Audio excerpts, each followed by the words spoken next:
Bonjour, merci d'être présent à la séance des lundis numériques du mois de juin. Aujourd'hui, nous accueillons Édouard de Saint-Ours, responsable des archives photographiques du Musée national des arts asiatiques Guimet, et Christopher Kermorvan, fondateur et directeur scientifique de Teclia, et nous présenterons le projet Icaria, un projet d'analyse iconographique automatisée de photographie patrimoniale des collections du musée Guimet.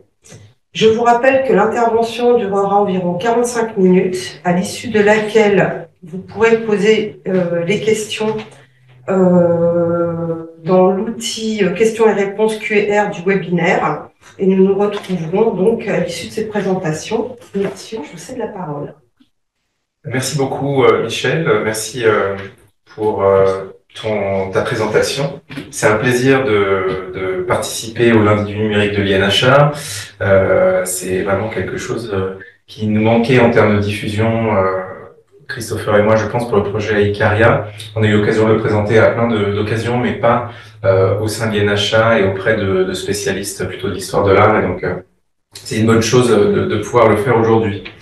Alors, bienvenue à toutes et à tous. Je ne vous vois pas, mais vous m'entendez. Nous allons vous présenter aujourd'hui le projet Icaria que nous menons, Christopher et moi, depuis 2 ans et demi à peu près, lorsque l'idée du projet a commencé à germer. Dans cette intervention, je vais vous présenter la jeunesse du projet, ses contours, la collection qui en est l'objet et une partie de nos travaux jusqu'ici. Puis Christopher présentera ensuite l'autre partie du travail, la plus innovante, celle qui met en œuvre l'intelligence artificielle, puisqu'en effet, le projet Icaria se situe à l'intersection de l'histoire de l'art et des technologies numériques. Et plus précisément, il vise à mettre en œuvre des nouvelles technologies pour faciliter l'étude et la valorisation du patrimoine photographique. Cette association est d'ailleurs sensible dans le nom du projet, puisque il unit l'abréviation de l'intelligence artificielle avec le mot japonais pour la lumière, Ikari, et cette lumière qui permet évidemment de réaliser les photographies dont nous parlons aujourd'hui. Alors le projet Icaria a été lancé en octobre 2023 pour 3 ans. Il est porté par le musée Guimet en partenariat avec Teclia, qui est une société spécialisée dans le développement de logiciels d'IA et plus particulièrement d'applications de vision par ordinateur. Et le projet Icaria a la chance d'être soutenu par l'État via un financement de la Caisse des dépôts dans le cadre du plan national d'investissement France 2030. Nous avons eu la chance d'être lauréat en juin 2023 d'une subvention. Alors le projet a 3 objectifs principaux. Le premier est de préserver, d'étudier et de partager les collections photographiques du musée Guimet. Le deuxième, développer des nouveaux outils pour la recherche en histoire de l'art en optimisant la description automatisée de photographies anciennes. Et le troisième point, enrichir les connaissances sur la photographie au Japon pendant les ères Bakumatsu et Meiji, c'est-à-dire entre le milieu du 19e siècle et la veille de la Première Guerre mondiale, grosso modo. Au cœur du projet Icaria se trouve un fonds photographique exceptionnel rassemblé par le docteur Joseph Dubois, un collectionneur privé, à partir des années 70 et acquis par le musée Guimet entre 2007 et 2009 grâce au soutien du Fonds du patrimoine. Avec près de 20 000 photographies, si on inclut les quelques 50 ouvrages illustrés par la photographie également acquis auprès du Joseph Dubois pour la bibliothèque du musée Guimet, le fonds offre un très large aperçu des productions photographiques commerciales au Japon avant les années 1920. Alors cette diversité s'exprime de différentes manières. Premièrement, la matérialité des fonds qui sont faits de papier, de carton, de verre, de bois, de laque, de textile. Il y a énormément de matériaux différents qui composent ce fonds photographique. La deuxième diversité est technique, évidemment, puisqu'on y trouve des tirages albuminés, des aristotypes, des tirages gélatino-argentiques, des impressions en simili-gravure et aussi la mise en couleur par différentes techniques souvent apparentées à l'aquarelle pour une bonne partie du fond. Il y a également une diversité stylistique intéressante puisque on trouve dans le fond de la photographie de studio, de voyage, de famille, des portraits individuels, des portraits de groupe, des scènes vernaculaires et même des campagnes photographiques qui ont été commandées par le pouvoir impérial au Japon. Et puis enfin, il y a également une diversité économique extraordinaire dans ce fonds, puisque cette collection, contrairement à d'autres fonds de photographie ancienne du Japon, qui se sont focalisés sur les plus belles pièces, sur les albums les plus rares et les plus luxueux, cette collection du bois est représentative de nombreuses gammes de produits photographiques de l'époque, de la reliure cartonnée à la laque incrustée d'or et de nacre, et du simple tirage à l'épreuve mise en couleur, et également des techniques de colorisation les plus rudimentaires aux plus raffinées. Donc on a un aperçu très très large des productions photographiques au Japon pendant une soixantaine d'années, ce qui est assez remarquable et très intéressant pour notre projet. Alors les premières décennies de la photo au Japon constituent une histoire riche et complexe, marquée par l'initiative de quelques pionniers du sud-ouest du Japon, les entreprises commerciales de photographes européens, d'abord à Yokohama, le concours de quelques artistes peintres japonais et les commandes de la maison impériale de l'empereur Meiji. Les collections photographiques du musée Guimet, constituées majoritairement de la collection du bois, sont assez représentatives de cette histoire. Les premières photos japonaises datent des années 1850 mais sont excessivement rares. On trouve néanmoins dans les collections, parmi les premières photographies prises au Japon par des Européens, dont des officiers de marine au milieu des années 1860, comme Apollinaire Lebas ici, qu'une campagne dans les mers de Chine a mené jusqu'au Japon et au bombardement de Shimonoseki en 1864, ou encore Frederick Sutton, lui aussi officier de marine mais britannique, et qui a pu se greffer à une mission diplomatique auprès du shogun Tokugawa Yoshinobu. Nous avons donc, grâce à ce fonds, deux portraits en fait, assez rares et remarquables du shogun, du dernier shogun japonais. Il faut noter aussi la présence de studios majeurs comme ceux de Felice Beato ou du baron Raimund von Stillfried, considérés tous les deux comme les fondateurs de l'école de Yokohama, dont le style se caractérise par la mise en scène de sujets en studio ou en extérieur, et surtout la mise en couleur délicate des tirages. On trouve enfin des studios japonais majeurs, comme celui d'Ichida Sota ou de Shinichi Suzuki II. Leurs albums extrêmement luxueux se caractérisent par la décoration qui les accompagne sur les pages, à l'aquarelle et à la feuille d'or. Donc, c'est bien pour sa grande richesse que le fonds du bois a été acquis par le musée Guimet. Le fonds a déjà fait l'objet de campagnes de conservation, de numérisation et de publication par le passé. Il a notamment bénéficié d'un partenariat avec l'université de Nagasaki pour la numérisation de plusieurs albums et a donné lieu à une publication en ligne qui est toujours accessible. Vous avez le lien sur cette slide. Et qui a permis de diffuser les recherches de Claude Estève, un chercheur indépendant spécialiste des débuts de la photo au Japon, qui a travaillé pour le musée entre 2014 et 2017. Néanmoins, le volume très important du fonds du bois avait jusqu'ici entravé son traitement intégral, puisque sur près de 300 albums, seule une quarantaine avait été restaurée et reconditionnée. Il fallait bien démarrer quelque part, et c'est évidemment par les plus rares et les plus exceptionnels que mon prédécesseur avait décidé de commencer. Une des grandes forces du fonds du bois, néanmoins, réside dans son unité et dans son volume. Il faut savoir qu'il s'agit d'un des fonds les plus importants au monde dans une collection publique pour la photographie commerciale ancienne au Japon. Et son volume, près de 20 000 photographies, le rendait tout à fait propice à une étude quantitative et statistique. Pourquoi statistique? Eh bien, l'histoire de la photographie, tout comme l'histoire de l'art, se fait par la comparaison entre les œuvres, les images, qui permet à la fois de les distinguer ou de les rapprocher entre elles sur des critères matériels, techniques ou stylistiques. Pour la peinture et la sculpture, on est souvent obligé de se contenter d'un échantillon assez restreint, pour une époque, un style en particulier, qui dépasse rarement quelques dizaines de pièces. Pour la photographie, c'est l'inverse, puisqu'il y en a tellement, et dès le 19e siècle, qu'on a presque trop d'informations à traiter pour saisir une production dans sa globalité. Est-ce que c'est la première slide que vous voyez? Oui. D'accord. Alors peut-être que je vais remonter très rapidement sur ce dont je parlais avant. Donc ça, c'est pas important. Voilà. Donc juste une vue générale de différents types de fonds qu'on trouve dans la collection du bois. Vous voyez des albums de grand format, des petits formats de différentes qui sont représentatifs de différentes techniques, différents matériaux, des cartes de visite bien sûr. Ici Jules Félix Apollinaire Lebas, qui était au Japon en 1864, un officier de marine français, qui a fait toute une série de photographies très intéressantes et retouchées à la main. Frederick Sutton, l'officier britannique qui a rencontré et eu la chance de photographier le shogun Tokugawa Yoshinobu en 1867. Et puis Felice Beato et Raymond Wojcifri, qui sont les fondateurs de l'école de Yokohama. On voit ici la mise en couleur très fine de ce portrait. Et puis, nos deux photographes japonais que j'ai voulu mettre en lumière pour aujourd'hui, Ichida Sota, dont nous avons un album très très rare avec cette vue panoramique du port de Kobe, ou encore Shinichi Suzuki, deux dont les albums sont caractérisés par cette décoration en marge des photographies sur les pages qui est faite à la main, à l'aquarelle par des artistes, et donc quelque chose de très beau, de très précieux, de très luxueux. Voilà pour le site qui avait été publié il y a quelques années, je crois que voilà, en 2011 pour la première fois, et puis mise à jour jusqu'en 2018, sur les fonds, un échantillon du fond du bois au musée Guimet. Et puis, voilà, je reviens à ma slide actuelle et je reprends le fil de cette présentation.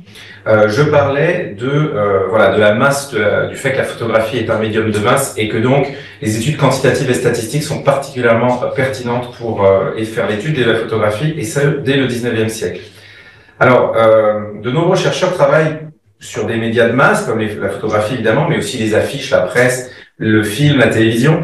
Ils se tournent presque tous aujourd'hui vers la méthode quantitative et statistique. Le problème, c'est qu'il faut bien collecter l'information à un moment donné, et le faire manuellement sur un tableau Excel, c'est consacrer des dizaines, voire des centaines d'heures à la constitution d'un jeu de données suffisamment représentatif. Claude Estève, par exemple, le chercheur dont je parlais tout à l'heure, qui a travaillé pour le musée Guimet, a consacré beaucoup de temps à taguer les photographies du fond du bois sur un compte Flickr qui a été mis en place pour l'aider dans ses recherches. Alors je vous rassure, ce compte Flickr n'était jamais accessible au grand public, c'était un compte privé qui servait en fait, qui était pertinent par son ergonomie. Le site Flickr est relativement bien fait, on peut classer par album et avoir la séquence des images dans le bon ordre, c'est assez pratique, et c'est pour ça que Jérôme Guéquière et Claude Estève avaient opté pour ça. Alors par chance, ce compte Flickr qui a été mis en place a permis d'enregistrer tous les tags, tous les descripteurs que Claude Estève et les étudiants qui l'ont aidé ont appliqué aux différentes photographies. Donc on a déjà un jeu de données en fait, on a déjà toutes les images du fond du bois qui ont été prises. Alors je parle pas de numérisation professionnelle parce qu'elles sont pas en haute définition, elles n'ont pas été prises avec des mires colorimétriques par exemple, donc pour la vaste majorité ce sont pas des images qu'on peut publier, mais elles sont suffisamment bonnes pour qu'on puisse travailler avec, et surtout pour que Teclia puisse travailler avec. Le jeu de données il est constitué également des métadonnées qui ont été appliquées aux photographies, de descripteurs iconographiques que Claude Estève a appliqués aux images. Alors, il a dû cependant faire des choix, évidemment. Quel genre d'informations enregistrer, qu'est-ce qui est le plus pertinent dans cette image ou dans cette autre photographie. Toutes ces réflexions, nous les avons eues il y a 2 ans avec Laurence Madeline, qui est ma prédécesseur directe et dont j'étais l'assistant à l'époque, lorsque nous avons commencé à réfléchir à une manière de valoriser le fond du bois. Il nous a semblé, dans tous les fonds qui restaient à traiter dans les collections photographiques du musée Guimet, que celui-ci était l'un des plus prometteurs, autant pour les chercheurs que pour le grand public. Et pour aller plus loin que le traitement matériel du fond, pour faciliter son étude et poursuivre le travail de Claude Estève, nous avons envisagé le potentiel de l'intelligence artificielle. On le sait bien, les IA sont aujourd'hui capables de beaucoup de choses et elles s'améliorent constamment. Tous les 3 mois, 3 ou 4 mois, il y a de nouveaux modèles open source qui sortent avec de nouvelles possibilités. Nombre de ces modèles sont développés pour décrire des images, et c'est ce qu'on appelle la vision par ordinateur. Et ces applications sont surtout développées pour le secteur industriel, pour le secteur de la santé, et par les GAFAM, évidemment, pour classer des images, par exemple sur Google, ou pour repérer des contenus jugés problématiques sur Facebook ou d'autres réseaux sociaux, par exemple. Donc, ces modèles ne sont pas vraiment adaptés à l'étude de photographies historiques, qui sont d'autant plus réalisées dans un contexte culturel très différent de celui dans lequel les photos qui servent à entraîner les modèles des GAFAM ont été sourcées. Ce que je veux dire par là, c'est que les modèles de Facebook et de Google sont entraînés sur des corpus d'images numériques, natifs, des 20 dernières années au grand maximum, et pour 95% d'entre elles, réalisées en Europe ou en Amérique du Nord. Donc pas pertinent pour le Japon. Mais pourquoi ne pas utiliser ces technologies pour assister les historiens de l'art? Eh bien, c'est à nous de faire ce travail, et donc c'est ce que nous avons souhaité faire avec Teclia, pour développer des outils pour ces disciplines du visuel. Alors, nous avons été inspirés par le projet ICON, qui était piloté par Lise Jaillant de l'Université de Loughborough, par Julien Chu de Paris-Nanterre et Daniel Folliard de l'Université Paris-Cité. Ce projet a été mené entre 2021 et 2023 et visait à rassembler des corpus très importants de photographies de guerre de la fin du 19e siècle et du début du 20e siècle. issues de différentes collections françaises et britanniques. Le but était de faire décrire ces images automatiquement par des modèles d'IA et de mettre toutes les données en ligne sur une plateforme librement accessible. Ces ambitions semblaient taillées pour le fond du bois, et c'est ainsi que nous avons cherché un partenaire technologique pour un projet similaire et avons décidé de nous associer avec Teclia. Nous avons donc reçu un financement du volet culture du plan France 2030 et plus précisément l'appel à candidature sur la numérisation du patrimoine et de l'architecture qui avait un intérêt particulier cette année-là pour l'intelligence artificielle et les vertus de l'open source. Donc c'était deux choses que nous mettions en œuvre dans le projet et ça nous a aidé, je pense, à obtenir le financement. Le projet a démarré en octobre 2023 et voilà pour la genèse du projet. Alors maintenant, je vais rentrer dans le vif du sujet. Il me reste à peu près 10 minutes, donc c'est très bien. Le projet Icaria se développe en 3 phases, plus ou moins parallèles. Le traitement du fond, tout d'abord, donc la restauration et la numérisation des photographies.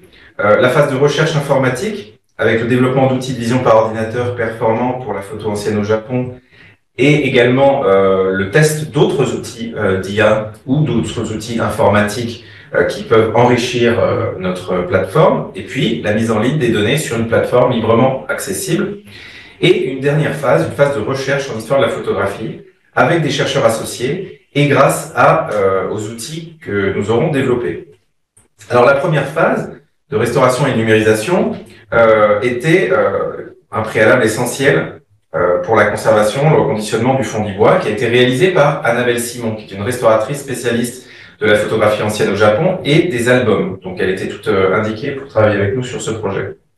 Puis ensuite, nous sommes en train de faire réaliser l'inventaire, l'indexation et la numérisation à haute définition de l'intégralité des photographies anciennes du Japon au musée Guimet par un partenaire extérieur, je dirais plutôt un prestataire extérieur, la société Arkenum, qui est en train de réaliser ce travail. La restauration s'est terminée en avril 2025 et on a prévu que la phase d'indexation et de numérisation se termine pendant l'automne 2025. Donc nous aurons un jeu de données complet à l'automne 2025 avec des images haute définition pour la mise en ligne. La deuxième phase, c'est le développement d'une application de vision par ordinateur et, comme je disais, de test d'autres outils informatiques pour l'enrichissement de la plateforme.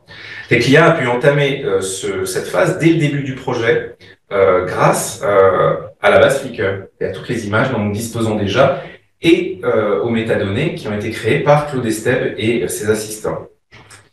Cette phase, c'est celle de la sélection et de l'optimisation de modèles. On n'entraîne pas des modèles à partir de zéro parce que ça demande des ressources financières et humaines absolument colossales. On profite du développement exponentiel de l'IA en ce moment pour tester des modèles qui sortent en open source régulièrement et des modèles aussi commerciaux. Christopher vous en parlera bien mieux que moi tout à l'heure. Alors donc je le disais, tout ça a pu être fait grâce à cette base Flickr et pardon, tout ça je l'ai déjà dit, donc je vais sauter cette partie. Voilà. Alors depuis novembre 2023, Teclia mobilise ce corpus pour identifier et adapter les modèles d'IA existants à l'identification précise de tous les éléments visibles sur les photographies. Ça comprend les lieux, les architectures, les décors, les objets, les vêtements, les métiers même, et peut-être les personnes. Via la reconnaissance faciale, on espère pouvoir reconnaître des modèles qui ont travaillé pour différents photographes ou qui ont travaillé pour un photographe à différentes époques. Croisés avec des métadonnées qui sont déjà disponibles, ces éléments constitueront un nouveau jeu de données sur les productions photographiques au Japon avant 1912. L'ensemble des images et cet ensemble de données seront ensuite mises en ligne donc sur une plateforme d'exploration développée par Teclia, qui sera librement accessible et consultable selon différentes interfaces, incluant la recherche par mots-clés et par image, l'analyse statistique et pourquoi pas l'exploration spatiale sous forme de cluster. C'est toujours appréciable pour le grand public. Notre objectif est de rendre cette plateforme aussi attractive pour le grand public que pour les chercheurs. Il sera également possible d'identifier et de comparer des photographies identiques ou similaires, de cartographier peut-être les couleurs utilisées ou d'isoler différents types de scènes comme, je sais pas, la cérémonie du thé ou des scènes guerrières par exemple. Au cours de la troisième et dernière phase du projet, les outils développés seront utilisés au musée Guimet avec l'aide de chercheurs associés pour approfondir la recherche sur l'histoire de la photographie au Japon. De septembre à novembre cette année, le musée Etekiya recevons ainsi en résidence Saki Toriumi, qui est chercheuse et professeure d'histoire de la photographie à l'université Nihon de Tokyo, dans la faculté des arts, et qui a une grande expertise sur les débuts de la photographie au Japon. Et donc, les étapes précédentes permettront de travailler avec elle pour attribuer des photographies par association, mieux comprendre l'économie des studios, leurs évolutions esthétiques, la circulation d'iconographie, d'images, de modèles et d'accessoires. En fait, on va aussi surtout affiner nos outils avec elle, avec son conseil et son savoir-faire. Tous les éléments que nous arriverons à constituer ou à rassembler à ce moment-là alimenteront une réflexion plus large à terme sur la diffusion des images, les influences mutuelles entre l'Europe et l'Asie de l'Est, la naissance de stéréotypes sur le Japon et les pratiques touristiques à l'aube de la mondialisation. Le projet Ikaria ouvrira ainsi de nouveaux horizons pour la recherche, à la croisée d'enjeux historiques, esthétiques, économiques et sociaux. Alors, Ikaria est un projet de recherche, bien sûr, mais il est essentiel que ces résultats soient largement partagés, au-delà des articles scientifiques que nous pourrons publier, des colloques, etc. Les données brutes seront mises à disposition sur la plateforme en ligne et les résultats des recherches complémentaires diffusés dans plusieurs productions muséales qui pourront inclure une exposition, je l'espère en tout cas, un livre, une publication en ligne par exemple. Christopher et moi veillons également à ce que nos réflexions et nos premiers résultats soient toujours partagés tout au long du projet et notre participation à ce webinaire en fait bien sûr partie. Nous organisons aussi un colloque annuel autour du mois d'octobre-novembre pour partager, pour faire un peu le bilan annuel du projet Ikaria. On l'a fait l'année dernière, fin octobre.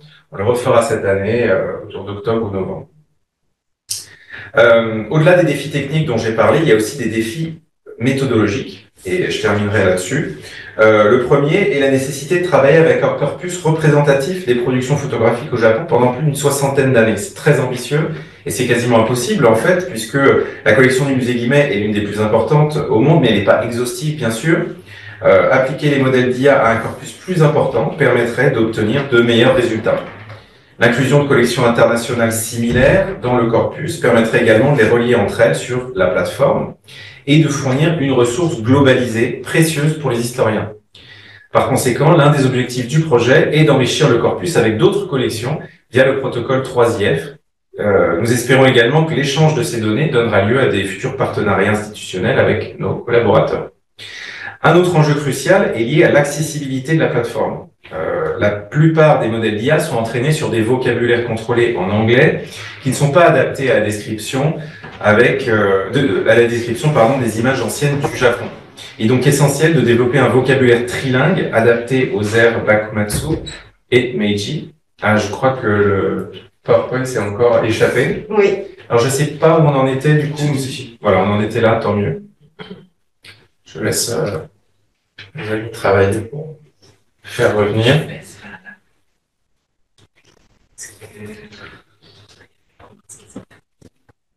Il doit y avoir un bouton sur cette tablette parce que ça avait marché tout à l'heure.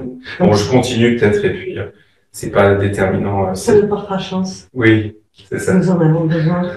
Tout à fait. Alors, j'en étais à un défi d'accessibilité, évidemment, puisque, comme je le disais, les modèles d'IA sont entraînés avec des vocabulaires contrôlés en anglais essentiellement, qui ne sont pas adaptés à la description des images anciennes du Japon. Donc, il est essentiel de développer un vocabulaire trilingue adapté aux époques Bakumatsu et Meiji. Merci beaucoup.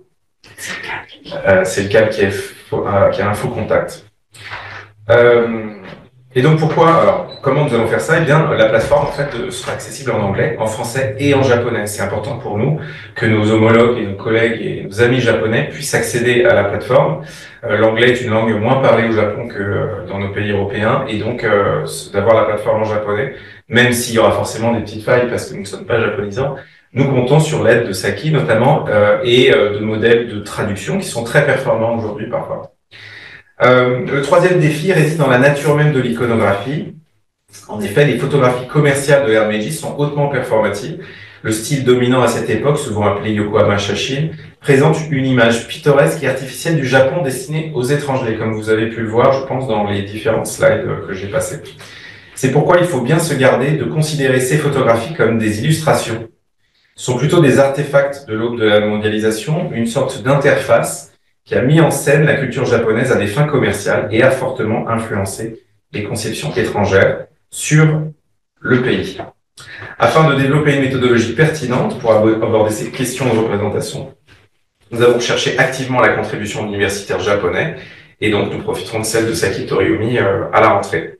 J'espère que nous aurons aussi des partenariats avec d'autres chercheurs dans d'autres disciplines peut-être que l'histoire de l'art et de la photographie, puisque, comme je l'expliquais, le projet se trouve à la croisée de différentes disciplines et un expert en statistique, par exemple, pourrait être très intéressant, qui a un pied dans les humanités numériques, bien sûr, pourrait nous aider à affiner les outils d'une autre manière. Donc là, je lance un appel. Si jamais vous êtes spécialiste en humanités numériques et en statistique iconographique, je vous invite à nous contacter. Je vais terminer avec cette petite slide-là pour vous dire tout simplement que nos efforts se sont portés jusqu'au Japon. Nous sommes allés avec Christophe Carman en juin dernier pour rencontrer nos homologues et nos collègues japonais et où j'ai pu organiser une conférence à la maison franco-japonaise où plusieurs experts de différentes institutions, des archivistes, des conservateurs, des informaticiens, des experts d'IA ont pu venir débattre, présenter leurs propres projets et puis apprendre aussi ce que nous faisions à Paris. Et donc, c'était une première étape pour créer des liens avec eux et travailler ensemble, tout simplement. Je laisse maintenant la parole à Christopher et je te passe l'ordinateur. On va échanger. Oui. Merci. Ton téléphone? Non. Je te laisse le prénom.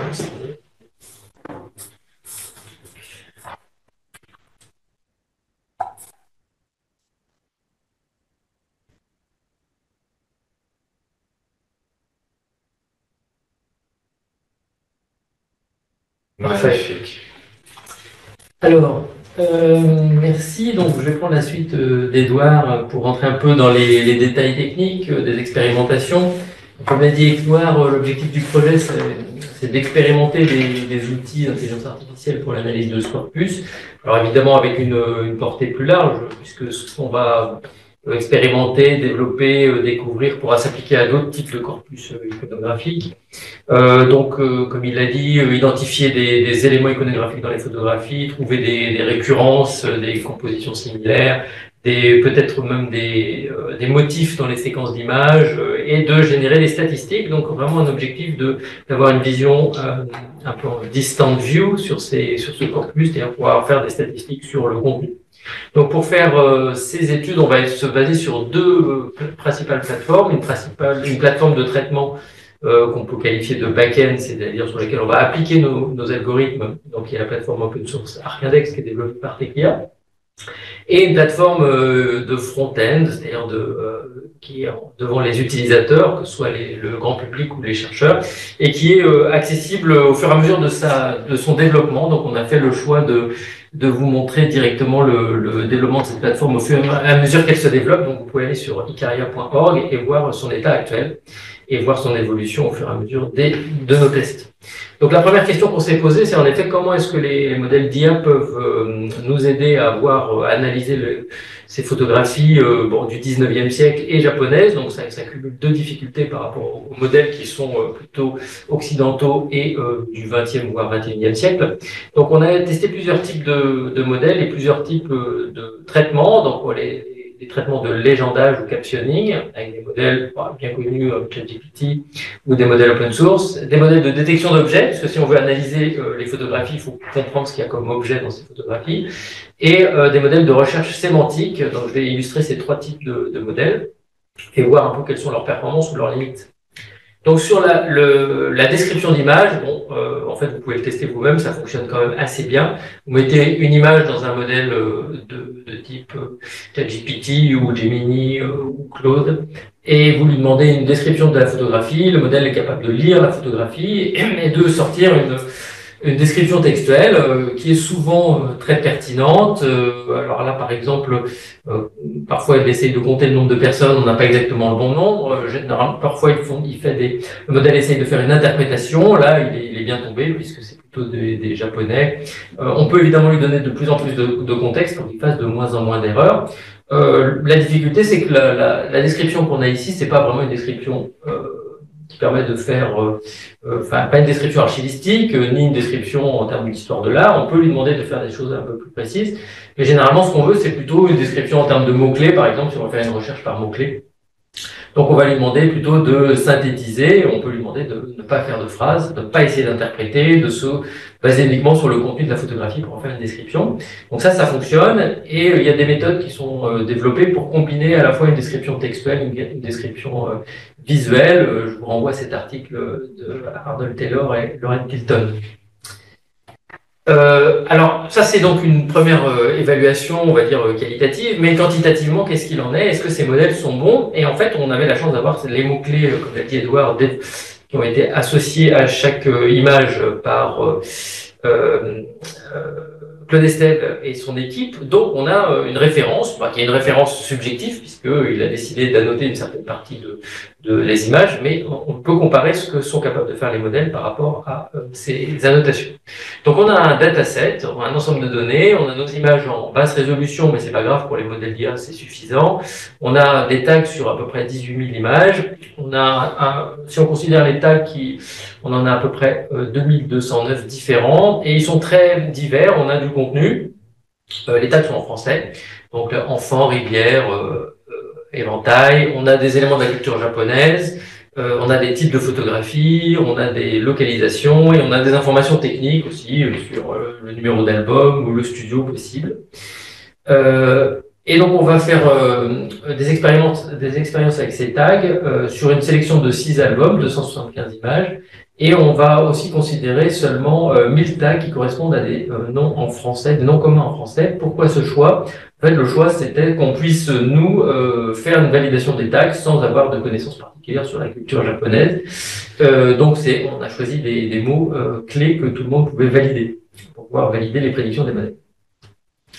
Donc, on a 3 modèles qu'on a testés et 2 types de tags. Donc, les tags qui correspondent uniquement aux images qu'on a sélectionnées et tous les tags possibles, donc les 1000 tags de la collection complète.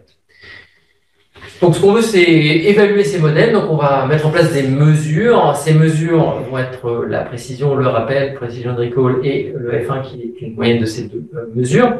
Donc, la précision, ça permet de mesurer quand le modèle donne un mot-clé, est-ce que ce mot-clé est pertinent, c'est-à-dire est-ce qu'il est dans la notation. Et le recall, c'est parmi tous les mots-clés qui étaient dans la notation, combien ont été trouvés par le modèle. Donc, on a un peu les 2 aspects possibles de ce que peut faire le modèle. La meilleure valeur possible, c'est 100, donc c'est entre 0 et 100. Et vous voyez que les modèles, par exemple le modèle Clip, le premier modèle, quelle que soit la taille de l'ensemble de tags est assez mauvais, puisqu'on est aux alentours de 10%. Qwen 2 est un petit peu meilleur, plutôt sur l'ensemble réduit. Et vraiment, on a une performance de ChatGPT, donc à l'époque c'était 4O, qui est bien supérieure. Mais qui reste quand même assez limité, puisqu'on voit qu'on est de l'ordre de 50% si on est en F1. Sur un ensemble de tags limité et 23% si on a tous les tags. Donc à première vue, on se dirait, en fait, les modèles sont pas si bons que ça pour donner des tags. Il va falloir regarder un peu plus en détail. Donc la première question, c'est est-ce qu'on peut améliorer les modèles en les adaptant à l'ensemble de tags qui est présent dans les photographies, puisqu'ils ne connaissent pas nécessairement tous ces tags-là. En tout cas, là, ils vont être contraints à prédire uniquement les tags qu'on veut. Donc ça passe par une phase de fine-tuning ou d'adaptation du modèle. Donc on prend un modèle open source et on peut l'entraîner à prédire exactement les tags qu'on veut. Donc on passe de la première ligne à 9%, à 9 points de F1 à 20 points de F1, donc une amélioration, puisqu'on multiplie par 2 nos scores, mais ça reste quand même assez mauvais. Mais on rattrape finalement les performances à l'époque de ChatGPT. Donc c'est une bonne nouvelle, mais c'est toujours mauvais, puisqu'on est toujours à 23%. Donc ça paraît pas vraiment très utilisable. Mais quand on a commencé à regarder les prédictions du modèle, on s'est aperçu qu'en fait, il n'était pas si mauvais que ça. Donc là, je vous présente une image avec les tags manuels qui ont été sélectionnés, donc je les ai traduits en anglais, et les tags qui ont été proposés par le modèle. En fait, on voit que il y a sur tous les tags, il y en a 4 qui ont été proposés qui sont corrects, qui sont en vert, et il y a un tag supplémentaire qui a été proposé par le modèle, donc qui est un cerisier en fleurs ou un cerisier, et qui est correct aussi, qui est bien présent dans l'image, il me semble, mais qui n'avait pas été choisi par l'annotateur humain. Donc en fait, la question se pose de la subjectivité. Le modèle peut prédire des tags qui n'ont pas été choisis, mais qui pourtant sont pertinents. Donc on s'est dit qu'on pouvait essayer de valider les tags prédits par le modèle. Donc cette fois-ci, on a repris toutes les prédictions et on a vérifié est-ce que la prédiction du modèle était correcte par rapport à l'image ou pas. Et donc c'est la nouvelle ligne qu'on a ici. Donc le modèle c'est ChatGPT. On a donc 1034 tags possibles. On est à 22% si on prend uniquement la référence humaine. Et si on valide les tags proposés par ChatGPT pour dire, OK, en effet, ce tag n'était pas dans la notation, mais il est quand même correct, on monte à 56%, et en particulier de F1, et en particulier 80% de précision, c'est-à-dire que le modèle est bon à 80%. Donc là, ça devient vraiment intéressant. Même s'il la note moins, il propose moins de tags que l'annotateur humain. Donc finalement c'est utilisable en tout cas en tant que tag, sans doute. On va voir que c'est une des possibilités pour enrichir la collection. Le problème c'est que ces tags ne sont pas liés à des vocabulaires contrôlés, et donc si on veut vraiment avoir une indexation de type archivistique de ces photographies, en tout cas un peu plus professionnelle, on voudrait pouvoir utiliser des vocabulaires contrôlés. Donc j'en ai choisi 3. Donc celui de la Bibliothèque du Congrès, TGM, celui du Getty, AAT, et celui Iconoclast, qui est aussi un vocabulaire donc tous les vocabulaires qui sont disponibles en ligne et qu'on peut utiliser. Et la question qui peut se poser, c'est parmi ces vocabulaires qui ne sont pas développés spécifiquement pour de la photographie japonaise, est-ce qu'ils sont adaptés, lequel on devrait choisir si on voulait contraindre nos prédictions de taille. Donc la première étape, ça a été juste de rechercher parmi tous les tags qui avaient été donnés dans par Claude Estel et son équipe sur le corpus, combien de tags sont présents dans les vocabulaires contrôlés, ces 3 vocabulaires contrôlés qui sont présents ici. Alors on voit qu'en fait c'est pas très bon, puisqu'on a à peu près 4000 tags possibles, et le meilleur thésaurus qu'on ait c'est Iconoclast, et qui a juste 700 tags parmi les 4000 présents en termes exacts. C'est-à-dire que j'ai pris exactement le terme qui était annoté dans le corpus, et j'ai cherché est-ce que ce terme existe dans sa forme exacte dans le vocabulaire contrôlé. Donc c'est pas très bon, hein, on est aussi assez faible. Par contre, si on fait une recherche approchée, on s'aperçoit qu'on peut monter quand même à peu près à 30%. Alors c'est pas non plus beaucoup, hein, on n'a pas une couverture maximale, mais on augmente significativement les performances des 3 thésaurus. Donc le meilleur dans ce cas-là, c'est plutôt le Getty qui est à 1200 tags sur 4000. Alors, pourquoi est-ce que ça fonctionne pas? En fait, quand on regarde les tags les plus fréquents et qui ne sont pas présents, c'est souvent des tags géographiques, Kanto, Tokyo, Kanagawa, des tags un peu plus génériques, comme bouddhistes, qui sont sans doute déclinés à l'intérieur des thésaurus, des noms de personnes, donc des tags qui ne sont pas nécessairement, enfin des noms de personnes ou des noms de lieux, ou Cherry Tree, par exemple, qui est sans doute trop spécifique au Japon pour être présent. Est-ce qu'on pourrait valider ces tags? C'est-à-dire qu'on n'a pas trouvé exactement le bon tag, mais il y a des tags proches. Donc là, par exemple, j'ai cette photographie qui avait comme tag château. Et en fait, on n'a pas château exactement, on a château fortification, ou château de sable, ou château avec jet douve. Donc évidemment, il y a un des termes qui correspond, plutôt castle fortifications, donc il pourrait rentrer. Donc il va falloir trouver sans doute des manières de faire un matching plus approximatif. Alors, pour faire tout ça, on a été obligé de traduire les tags, et il y a quand même quelques limites à la traduction automatique. Donc, Edouard a dit que ça fonctionnait bien dans de nombreux cas. Moi, je vais vous montrer un cas dans lequel ça n'a pas fonctionné. On s'est retrouvé avec un tag un peu étrange. On avait des bottom dish. On s'est dit, tiens, qu'est-ce que c'est que les bottom dish? Qu'est-ce qu'un bottom dish dans cette photographie? Donc, après traduction. Et en fait, la traduction, c'est plat de dessous, évidemment, dans un cadre d'album de photographie ou de photographie. On sait ce que c'est qu'un plat de dessous, mais sans contexte. Évidemment, la machine a traduit au bottom dish. Donc, on voit qu'il y a quand même quelques limites à l'utilisation. Donc, sans doute, pour des analyses statistiques, ça fonctionne, mais il faut quand même une vérification manuelle. C'est pas vraiment une découverte, mais il faut toujours faire attention. L'autre partie, c'est donc la géolocalisation automatique, c'est-à-dire que certains des tags sont des géolocalisations. Est-ce qu'on peut trouver leurs coordonnées GPS de manière automatique? Alors la première question en fait qui se pose, c'est que tous les tags ne sont pas de la même catégorie. Donc on a des tags qui sont des sites spécifiques, on a des tags qui sont des villes, des tags qui sont des régions. Et si on envoie juste les noms sans savoir quel est le type de localisation géographique à un géocodeur, en fait on va se retrouver avec des choses qui sont totalement fausses ou qui correspondent ou qui ne seront pas trouvées. Donc là, ce qui peut être intéressant, c'est de faire un typage automatique des lieux géographiques qu'on a. Donc ça, c'est ce que j'ai fait avec ChatGPT, OpenAI. Donc j'ai juste pris la liste de tous les tags géographiques et j'ai demandé au modèle de me dire est-ce que c'est une ville, une région, une préfecture, un pays, un district. Donc ça permet d'avoir une qualification beaucoup plus précise. Et donc quand on fait appel au géocodeur, le géocodeur qui lui a cette connaissance, est-ce que le nom correspond à une ville, une région, ça permet de filtrer les résultats pour avoir une localisation plus précise. Donc là encore, une combinaison finalement entre de la prédiction automatique et des référentiels. Donc ça nous permet d'avoir ce genre de carte. Donc là, avec la fréquence de présence des photographies en fonction des lieux, on imagine que ça peut être un moyen d'explorer la collection assez intéressant. Mais donc, la conclusion, c'est que finalement, le géocodage non plus n'est pas une question aussi triviale qu'il pourrait être. Et on a des ambiguïtés, comme pour la traduction. Voilà.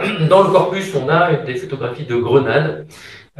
Sans l'image qui est présentée là, vous avez plusieurs grenades possibles. Il y a une grenade à côté de Toulouse, le grenade dans les îles Grenadines, et on a le grenade en Andalousie. Évidemment, si vous avez la photo de l'Alhambra, ça désambiguise.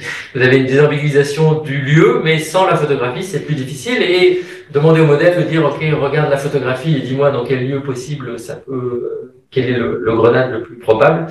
Ça complexifie aussi le workflow de géocoding. On aura de toute façon toujours ces ambiguïtés à traiter.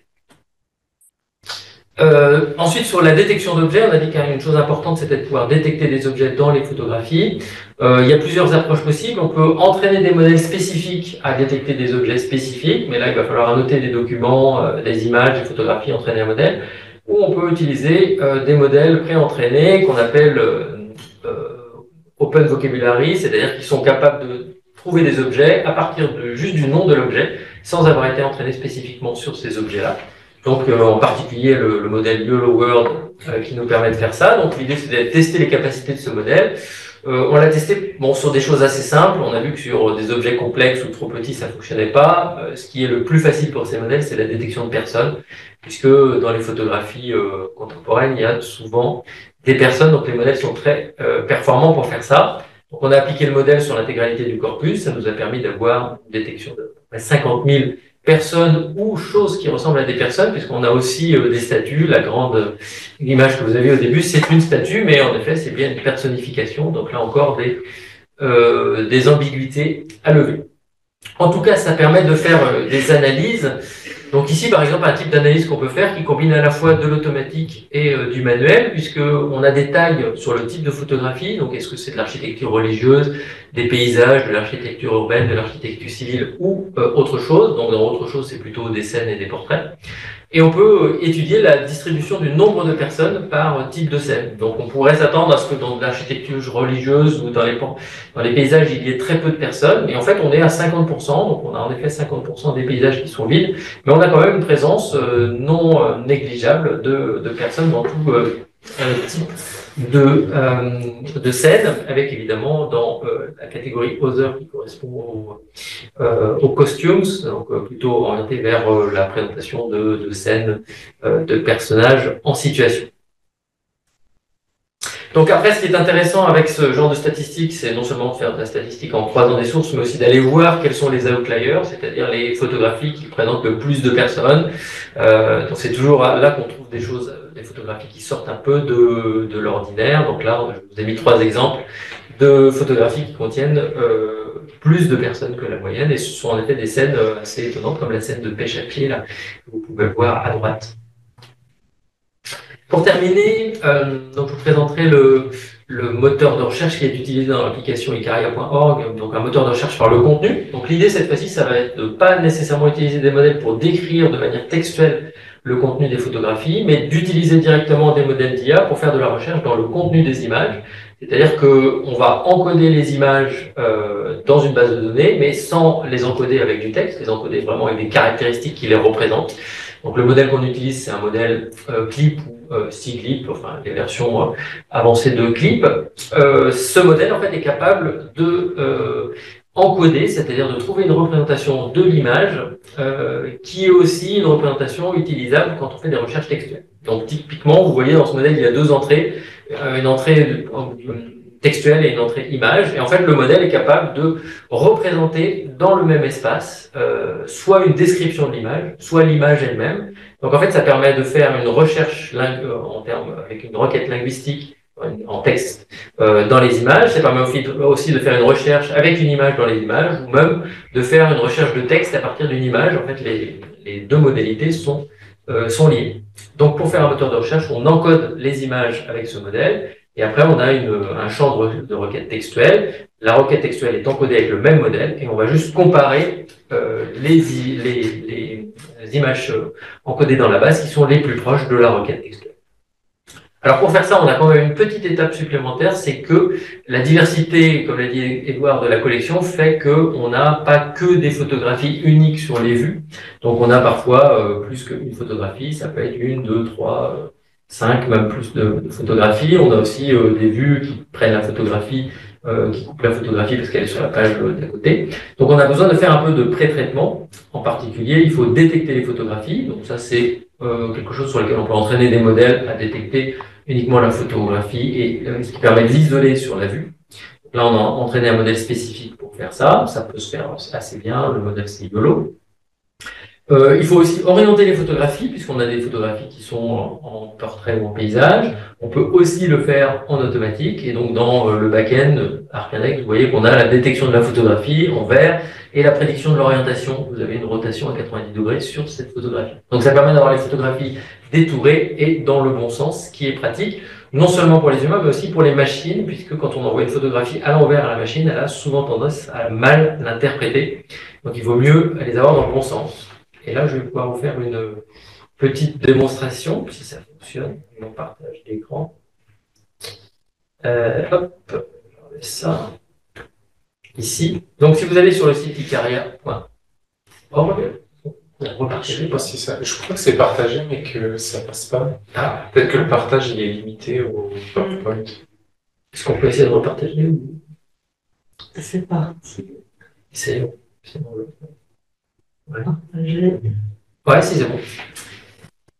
Donc là, vous arrivez sur le portail. L'idée, ça va être de chercher, par exemple, une femme jouant de la musique. Donc, une requête en langage naturel.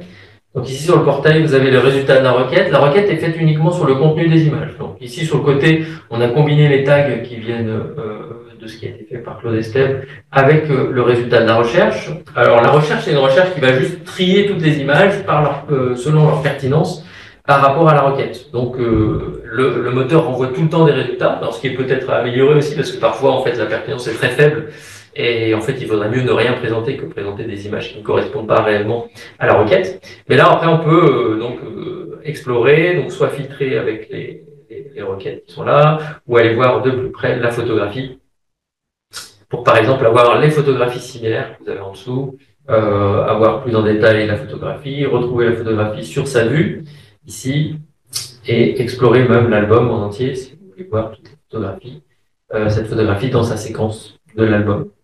Donc le moteur est disponible ici en français, ou en anglais, ou même en japonais.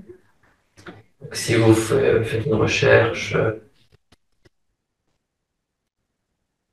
en anglais, même de choses un peu originales, finalement, on trouve des voiliers. La recherche en japonais est opérationnelle, mais pas très bonne. C'est-à-dire qu'il y a certains termes qui fonctionnent bien, des termes un peu génériques. Donc on voit que le modèle a quand même été principalement entraîné sur des termes en français et anglais. Français et anglais, ça fonctionne bien. Ça fonctionne moins bien en japonais. Donc ça fera sans doute partie des choses qu'il faudra améliorer dans la suite du projet. Je vais revenir sur la présentation. Hop, ça fonctionne.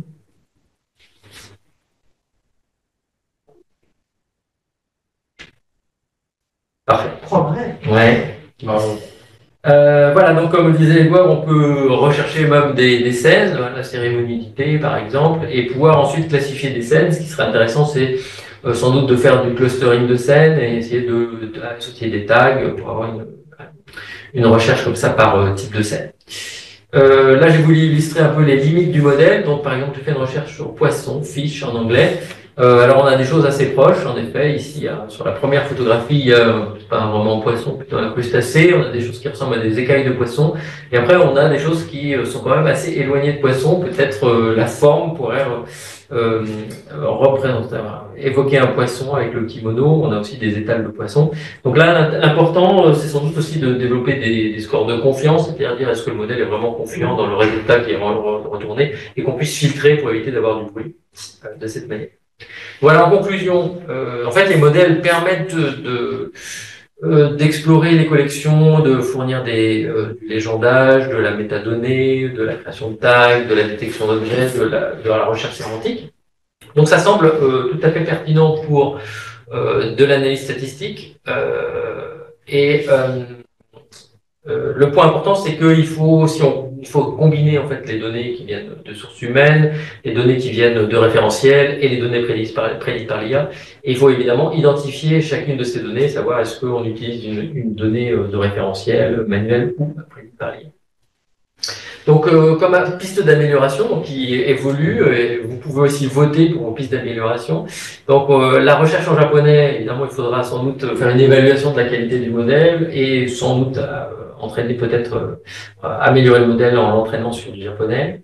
La combinaison aussi de la recherche par facette, donc vous avez des tags qui sont automatiques, enfin les tags manuels et la recherche automatique qui peuvent être combinés. Il faut voir comment est-ce que ces deux choses-là peuvent être combinées de manière intuitive et utile. La géolocalisation, dont j'en ai parlé, c'est pas si évident que ça finalement. Et puis on peut commencer à rentrer dans des descriptions vraiment plus propres à l'histoire de la photographie, intérieur-extérieur, type de scène, type de plan.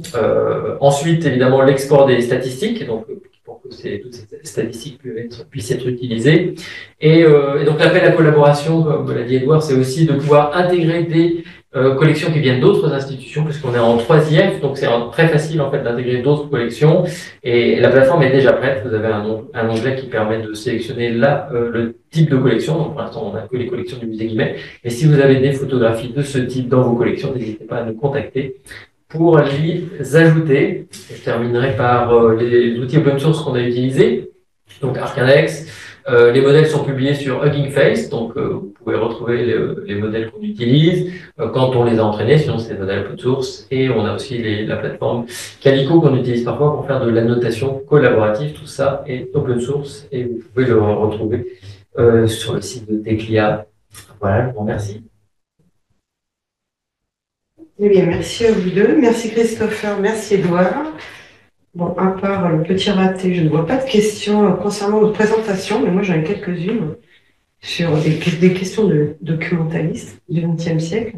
Par rapport au vocabulaire que vous utilisez, est-ce que vous avez l'intention, enfin, comment vous envisagez l'aide au lecteur ou à l'usager? C'est-à-dire que, par exemple, est-ce que vous avez envisagé une éditorialisation? Vous êtes bien sûr libre de la réponse, ou de présenter le vocabulaire d'indexation qui a été utilisé. Évidemment, il ne s'agit pas de rapatrier sur votre base l'intégralité des référentiels auxquels que vous aurez utilisés, mais au moins guider l'usager par les mots-clés indexés. J'imagine que la manipulation doit être aisée, je parle sous votre contrôle, mais comment orienter l'usager? Ouais, l'idée sur l'utilisation de vocabulaire contrôlé, c'est qu'actuellement les tags qu'on a, ils sont pas contrôlés, et donc on a des variations, et même on a le Tokyo qui peut être écrit de différentes manières. Donc il y a une première étape qui est de normaliser tous ces tags, et en effet après d'avoir accès à l'intégralité des tags et pouvoir naviguer par vraiment un vocabulaire contrôlé, donc ça, ce serait assez simple. Après, il y a la question de l'éditorialisation ou même de l'enrichissement. Alors ça, c'est toujours une tentation de se dire que le vocabulaire contrôlé n'est pas suffisant et je veux créer une version. Ça, je pense qu'on le verra à l'étude. Je pense que là, peut-être Edouard pourra compléter, mais on verra si vraiment le vocabulaire n'est pas suffisant pour les études vraiment en histoire de la photographie qu'on veut mener. Il faudra l'enrichir, ça c'est pas sûr. Et on pourra utiliser l'IA justement pour faire ses prédictions à partir de ce vocabulaire enrichi. Je pense que la phase de recherche va nous aider en fait à aller plus loin dans ce sens-là, justement d'avoir un regard extérieur, une chercheuse japonaise en plus va sans doute nous donner de nouvelles idées et en travaillant avec elle, on aura peut-être un moyen d'enrichir les vocabulaires déjà dans un premier temps, et puis de poursuivre notre partenariat avec l'université Nihon, même après sa résidence, c'est toujours une option. J'essaye aussi, alors pour l'instant je peux pas l'annoncer, mais j'aimerais bien mettre en place un partenariat avec une faculté spécialisée dans le management de collections photographiques et films, pour avoir une résidence d'étudiants pendant plusieurs mois l'année prochaine. Donc pour l'instant c'est pas confirmé, mais de faire travailler des étudiants, c'est aussi une manière de faire de la recherche, je pense, surtout à partir du niveau M2. On peut tout à fait combiner les avantages pour l'étudiant de la formation aussi à travers ces choses-là, et pour nous d'avoir un cerveau de plus qui puisse se pencher de manière très précise sur certaines tâches, et notamment les descripteurs et les termes qu'on emploie. Sinon, j'aime assez bien l'idée d'un onglet vocabulaire incontrôlé. Ça apporte un peu de nouveauté dans le débat documentaire. Après, moi aussi, je me suis confrontée mais peut-être que vous allez répondre à la question, à l'absence d'un thésaurus ou d'un référentiel iconographique spécifique à la photo, qui décrirait, parce que souvent, ma faible expérience m'a montré qu'il existait des référentiels, mais pour la peinture, avec des genres typiquement picturesques, mais pas sur la photo, avec des choses qui sont vraiment intéressantes en photo, comme il l'avait indiqué, intérieur, extérieur, des types de vues très particulières à la photo. Vous avez trouvé quelque chose, ou vous envisagez peut-être d'apporter à cette communauté de chercheurs en demande un nouveau référentiel spécifique à la photo? Bonjour, pardon. Mais je vous en prie. C'est ici? Je ne sais pas. Vous avez une réunion à 14h30? On va bientôt préparer la salle. Ah d'accord, ok, très bien. Il est quelle heure? Je ne sais pas. Ok, bon, pardon. Qu'est-ce qu'on disait? Le thésaurus. Oui, on s'est confronté exactement à la même problématique. On a regardé Christopher dans les premiers stades du projet si on pouvait trouver un thésaurus pertinent, et on a bien rigolé parce qu'on est tombé sur des thésauries qui sont spécialisées dans l'iconographie médiévale, des choses qui n'ont rien à voir. Et en fait, non, il n'y a pas. Tu as raison, il n'y a pas.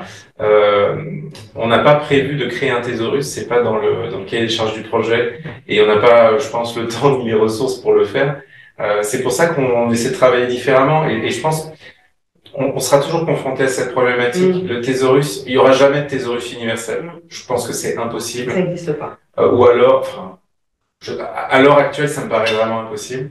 Je vois pas comment on pourrait créer des descripteurs qui fonctionnent dans tous les cas de figure, dans tous les contextes culturels, historiques, de médias, enfin, c'est une limite actuelle qui est due à l'immensité de la tâche en fait, et à la subjectivité des gens qui créent les thésauries.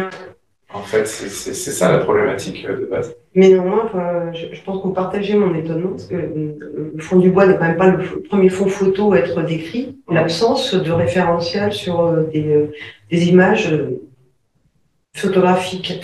Sinon, je peux vous conseiller une résidence d'une documentaliste. Il y a très bonne fac de documentation, petite résidence de documentaliste. Alors, moi, ces questions ont appelé la curiosité de nos auditeurs. Madame Leonetti vous demande comment allez-vous gérer les biais culturels liés au modèle remployé. Une seconde phase est-elle prévue de révision? Bonne question. C'est vrai que c'est inévitable, les biais, c'est comme les thésauries en fait, c'est que les modèles ils sont entraînés à partir de corpus, tout comme la subjectivité d'une personne qui crée une liste de termes va impacter en fait la manière dont sont décrites les images. C'est pareil avec les modèles d'IA. Et pour l'instant, on ne peut pas vraiment y échapper, et on aura forcément des biais qui seront reproduits. Maintenant, Christopher, je pense que tu peux peut-être compléter. Bon, c'est vrai que de toute façon, oui, il y aura le biais, et en fait, c'est un biais de l'outil. Donc, en fait, moi, mon idée, c'est que ce soit l'utilisateur et l'humain qui sont capables de détecter ce biais, et qui disent, OK, cet outil est biaisé, on le prévient, hein, les modèles sont connus, on sait d'où ça vient. On sait que c'est des prédictions faites par de l'IA, et donc ça veut dire attention, il y a du biais. L'avantage c'est que généralement quand c'est de la prédiction humaine ou de la notation, il n'y a pas de warning, attention, ça a été fait par un humain qui avait des biais. Là on va le dire, attention, ça a été fait par une machine qui a des biais, donc peut-être que ça mettra aussi l'utilisateur plus en garde sur l'usage de ces résultats. Donc, ce sera assez rigolo. Après, le vocabulaire à contrôler. Attention, cette image a été indexée par une autre. Ouais. Parce que... Une autre question de Madame Laurence Roger. Utilisez-vous des images haute définition ou d'une taille plus restreinte ou compressée pour entraîner les modèles IA et analyser les images? Donc les modèles d'IA n'ont pas besoin d'images haute définition, ça marche en fait assez bien avec des images basse définition, donc c'est pour ça qu'on a pu le faire avec la collection, enfin la numérisation qu'on avait de la collection en basse définition. Et en fait, généralement, tous les modèles commencent par réduire la taille de l'image pour travailler, donc il n'y a pas besoin de haute définition, il y en a besoin si on veut analyser une partie de l'image. Si vous voulez dire, ok, je veux analyser juste ce qu'il y a sur la table là pour savoir est-ce que c'est je sais pas, une théière, une bouilloire ou un bottom dish. Voilà. Ou un bottom dish, par exemple. Là, il faudra avoir une meilleure résolution sur l'image. Pour l'instant, on fait que de l'analyse sur l'image entière, donc on n'a pas besoin de... Alors, Madame Laurence Roger aimerait également savoir, de manière générale, la question de la numérisation est-elle importante? Oui, je dirais que oui, mais pas forcément pour le travail que fait Teclia. C'est plus pour des questions de mise en valeur et puis idoine de la collection. Comme in fine, on mettra tout sur une plateforme en ligne, il vaut mieux qu'on ait des reproductions de bonne qualité qui respectent la colorimétrie des œuvres et des documents et qui soient optimales. Et je regarde s'il n'y a pas d'autres questions. Quelqu'un d'autre entre dans la salle. Juste pour revenir peut-être sur les biais des modèles, je pense qu'on va bien avancer à nouveau à la rentrée avec Sakitori Yumi parce qu'on va pouvoir, grâce à elle, et peut-être identifier les biais. Le but, c'est de commencer par, je pense, l'identification des biais qui sont récurrents. Et je pense que ça s'appliquera essentiellement à des artefacts culturels typiquement japonais qui n'existent pas en Occident.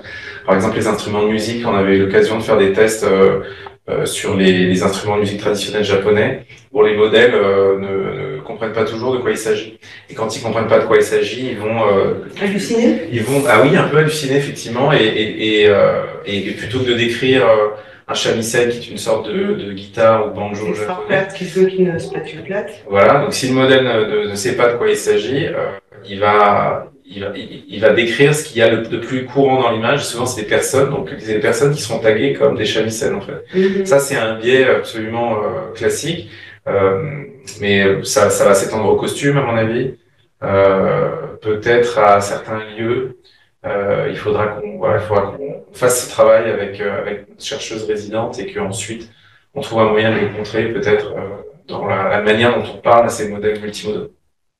Ça pourrait faire l'objet de communication cocasse, mais dans la recherche, on est sérieux. Une dernière question de Monsieur Pierre Husson.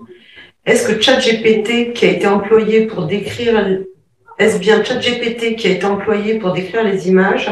Est-ce que le processus a été payant? Donc oui, on a utilisé ChatGPT. C'est déjà une expérience qui date, parce qu'elle date de l'été dernier. Donc en fait, sans doute les modèles seront meilleurs maintenant. C'est un peu la difficulté d'utilisation de modèles payants. Enfin, de modèles commerciaux, c'est qu'on maîtrise pas du tout les versions, donc on fait une expérience à un moment donné, elle n'est pas reproductible, c'est-à-dire si je veux refaire la même expérience maintenant, je ne peux pas. Donc ça veut dire qu'il faut peut-être soit refaire des expériences de manière régulière. Donc oui, et on a en effet payé, mais on l'a fait sur un petit corpus de 200 ou 300 images, donc c'était pas très onéreux. En effet, la question se pose quand on veut traiter des grands corpus. Alors 20 000, ce serait encore sans doute pas beaucoup, mais si on pense à 200 000, 2 millions, là en effet, il y a non seulement le coût, mais aussi l'impact écologique de l'utilisation de ChatGPT, la description d'image. Donc c'est pour ça qu'on essaye aussi d'utiliser des modèles qu'on maîtrise en termes de taille, en termes de coût, et l'objectif général de tous ces projets, c'est aussi d'utiliser le modèle le plus adapté en termes de taille par rapport à la tâche. Alors, utiliser un modèle qui est capable de raisonner en mathématiques et de faire de la médecine pour décrire des photographies, c'est inutile. Donc il faut vraiment utiliser le modèle le plus adapté, donc sans doute le plus petit et peut-être spécialisé.